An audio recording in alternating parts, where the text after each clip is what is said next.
Аборттың азабы. Адамның басы Алланың добы деп жатамыз пендешілікпен. Расында, жақсылық көрсем өзімнен, жамандық көрсем өзімнен деген көзқарас дұрыстау болар. Бір қиындыққа тап болсақ, демек ол не сынақ, не күнәміз үшін берілген жаза.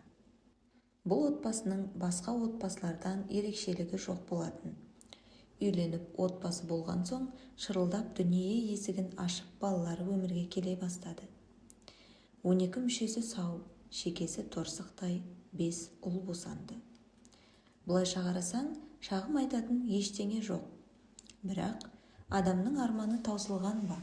Келіншек жанына жалау болатын, сыбырлап сырын айтатын, өрісін кеңейтер қызды аңсайды. Сол арманның жетегінде жүргенде тағы жерік болды. Осы жолы қыз болар деген арманы тағы орындалмады.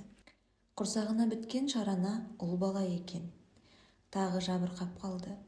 Оның мұнысын көрген білгіштер баланы алдыртып тастау керек екенін, сонда қан жаңарып қыз бала көтеретінін айтып кеңес берді.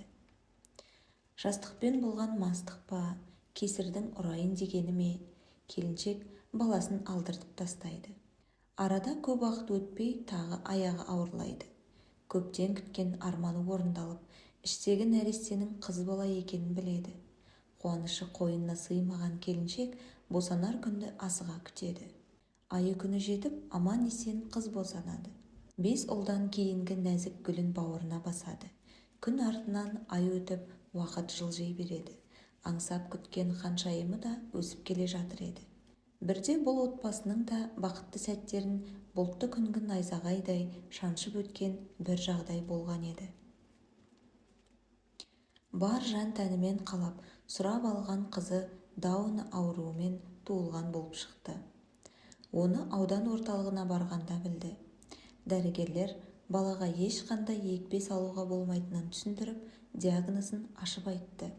Анасы төбесінен жай түскендей күй кешті. Қызмен қатар туылған басқа балаларының өсіп дамып жатқанын көргенде жүрегі қанжылайтын еді. Солай өң мен түстің арасында жүргенде күндер сырғып жатқанда тағы бір қызды көтеріп дүниеге алып келді. Күйеуі қатал мінезді адам болатын. Ешқашан қызын қабылдамаған еді. Кейінгі туылған қызға мейірімі оянғандай болды. Жаңа туған нәресте мен денсаулығы жоқ қызымен алысып жүргеніне жаны ашыды ма, бір күні келіншектің анасы үлкен қызды өз үйіне алып кетті. Ол кісінің басқа баласы жоқ болатын. Сол күннен бастап үлкен қыз нағашы апасының қарауында болды. Нағашы апасының басқа баласы жоқ болатын. Ол қызды қанаттыға қақтырмай, тұмсықтыға шоқтырмай, мәпелеп, бір елі қалдырмай қамқорлық жасайды. Өмір бар жерде өлім бар. Нағашы апасы бір күні мәңгілік сапарға аттанып кетеді. Қыз қайтадан туған анасының қамқорлығына өтеді. Қабағы қату отағасы бұл қызды қабылдамаған болатын. Өмірінің соңына дейін солай болды. Анасы болса барынша мұқият болып, қызғаштай қорып, қайда жүрсе де көзінен таса қылмайтын. Осындай арпалыспен жылдар жылжи берді. Ұлдары ұяға, кенже қызы қияға қонып, дүние керуен алға жылжи берді. Қазақтың салтымен кенже ұлы үйленген соң қолда қалады. Ол өзінен 10 шақты жас қызды келін етеді. Бірақ 17 жасар аңғал қыз атаға да, енеге де ұнай қоймаған еді. Ешқашан қабағы ашылмайтын қайната реті келген жерде жас келінге тиісіп қалатын еді. Қанша кемсіту көрсе де келін барынша шыдап бақты, себебі жолдасы жақсы болатын. Арасында қайынсіңлісінің кір қоңын жуып, жуындырып қоятын. Ол көшеге шығып кетсе, аяғы ауыр келін соны іздеп табанынан таусылатын.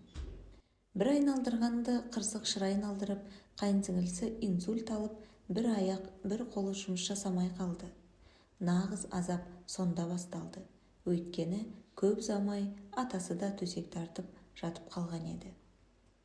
Енесі екеуі атасы мен қайынсіңлісінің жағдайын жасаумен ақ қалжырайтын. Абысын мен кенже қыздан көмек болмады. бірақ келін бар сынаққа сабырмен қарады. Күш-қуаттың барында күн бермеген қайната дәрменсіз күйге түсті. Аңдыған ауру қалмай қоймайды екен. Үлкен қызды қабылдамаған күйде әкесі де кетті өмірден. Тек келіннің қадірін кеш түсінді. Осыдан соң ене мен келіннің арасындағы тоң жібіп, аралары жақсара бастады. Енесі киім алса, келінге де алып, сыйлықтар беріп тұратын. Немерелерін алтын құрсақтан туған балалар деп жақсы көретін. Тіпті бұлардың сыйластығын кенже қызда қызғанатын еді. Анасы мен жеңгесін ұрыстыру үшін небір құйтырқы әрекеттер жасайтын. Басында өз қағанағын жарып шыққан перзенті болған соң қызына сенетін. Кейін көзі ашылды ма, қыздың өзіне ұрсатын болды. Мамыражай шуақты күндер жалғаса берер ме еді, тағы бір қайғы есік қақпағанда. Сыйластықтары отбасының ұйтқысына айналған сәтте енесі ауырып ауруханаға түсті. Тексере келе ішектен жазылмайтын ауру табылды. Енесі анасындай болып кеткен келіннің ет жүрегі езілді. Енесінің шамдай сөніп бара жатқанын көру қандай ауыр еді. Кенже қызын анасының қасында бір мезгіл отырып кетуге көндіру қиын еді. Анасын көрсе, жана ауыратынын сылтау етіп келмейтін. Атасы кеткен соң араға тура 100 күн салып, енесі де дүние салды. Кетерде қызын келініне тапсырып кетті. Менің саған соңғы аманатым осы болсын, деді ақтық демі қалғанда. Содан бері қайынсіңлісін баладай мәпелеп қарап отыр. Өзінің үйемелі-сүйемелі 3 ұлы бар. Жақсылықтың Алладан қайтарына сенетін келін қазіргі күніне шағым айтпайды. Себебі аманатқа қиянат жасауға болмайтынын біледі. Алла оған разы болсын. Әңгіме ұнады ма? Келесі әңгіме не туралы болғанын қалайсыз? Комментарийге пікір қалдырып кетіңіз.